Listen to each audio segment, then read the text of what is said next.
Okay, so these pound pairs now. Pound Aussie. You can see broke this zone up here. Obviously there was no trade here because it completely invalidated it because it blew through it. So delete that. Can delete these for now. Then we'll figure out our new monthly range because it did break it a little bit. And this is obviously still very bullish. So I'm trying to see here. I mean, in this as far as the monthly goes, it's in a very wicky area. So I mean, I could honestly see this pulling back heavily on the month as well, but we don't really know yet. So we're gonna adjust these. 193.5.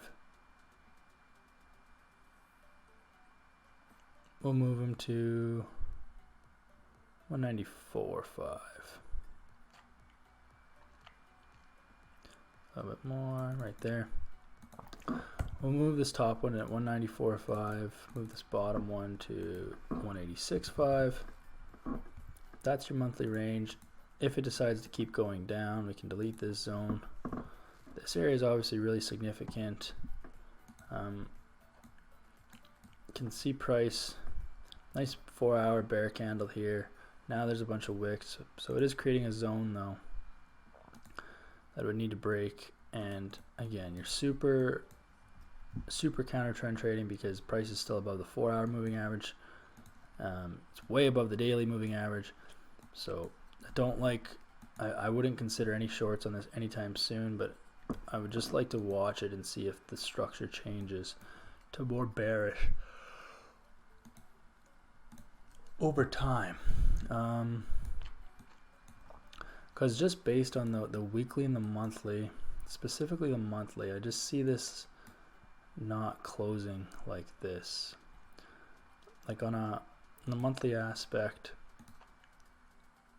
you can see like it didn't want to break the zone, and now it's blowing through it. So, but there is a chance, like if you look at this candle, you know, back in June 2021 was at one point very full and massive, and then by the end of the month ended up like that. So that can happen.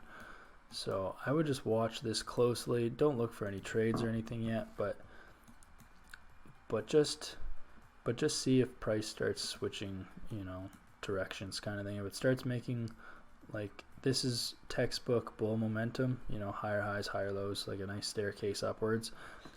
If it starts doing that to the downside, it starts breaking these levels here, you know, this major one, this one, price crosses over this 4-hour moving average, I would actually set an alert for that, which I'll do right now.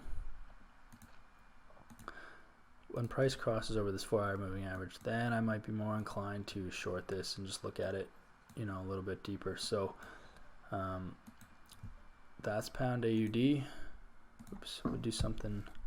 You know, I am looking for some sort of short position. Oh, did it again. I am looking for a short position at some point, but I do feel like this is going to pull back hard on the month. But again, it's the very beginning of the month, so we still got a bunch of time, so we just got to wait it out and see. That is pound Aussie.